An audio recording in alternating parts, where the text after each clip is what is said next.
Okay, job seekers looking to secure a job in a difficult time, a difficult market is always an interesting area. And at the moment, obviously, we've got coronavirus. So we've basically got, certainly in my experience, the hardest situation we've ever had.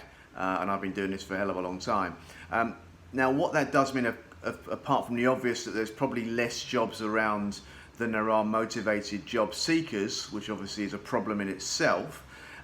The other thing that tends to come up, of course, is that the companies that are hiring are still often quite nervous and sort of edgy about the whole hiring process.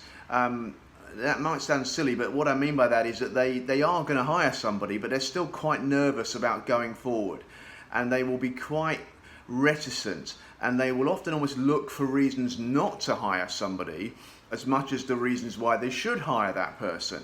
So I think as a job seeker, you have to be very, very conscious of that. Yes, you've got to, if you like, sell yourself, your virtues, your strengths, the reasons why someone should love you and want to bring you into their company. But I think you've also got to spend a bit of time making them feel very stable and secure. And look, this always happens when we have tough times. Normally it's nowhere near as dramatic as what we have now at this moment in time. But normally it's about, downturning economies or markets that maybe are shrinking, things that, with where we are now, which look like an absolute walk in the park. But there is always something going on. And when that happens to companies, they get very, very mindful of those issues, and they need security in the candidate. And the candidate also tends to want security in the company, of course. So both sides should understand that need from the other. So yes, extol your virtues, let them know why you're wonderful. But I think things like reliability, longevity, stability, commitment, all of these attributes, both in terms of individuals but also in terms of companies, are going to come massively, massively back in fashion. So if you have those attributes to you, job seekers, if you have a track record that reflects well in those areas, for goodness sake, make sure that's very, very clear to the company, because that will be much more important, I would suggest, in our near future than it perhaps has been for quite some time.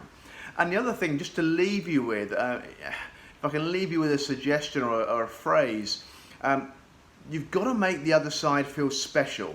Now, this probably sounds a bit more like it's akin to something in the world of dating, perhaps, or romance, and maybe it is. But the issue about making the other side feel special, I think, is very important. And my candidates who work with me over a period of time will know that I do tend to bang on about this, so forgive me if you've heard this several times before.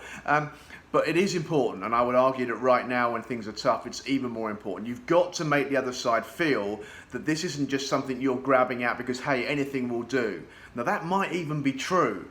That really might be the case, but it's vital that it doesn't come across that way. You've got to make the other side feel that you are viewing them in a very selective way and that they are special to you in some sense. It's hard to do, and it sounds a bit silly when you first think about it, but have a play with that idea and think about how you can convey that to the other party in your sort of job and recruitment dealings. And you will have a much better outcome, I'm sure of that. Okay, good luck.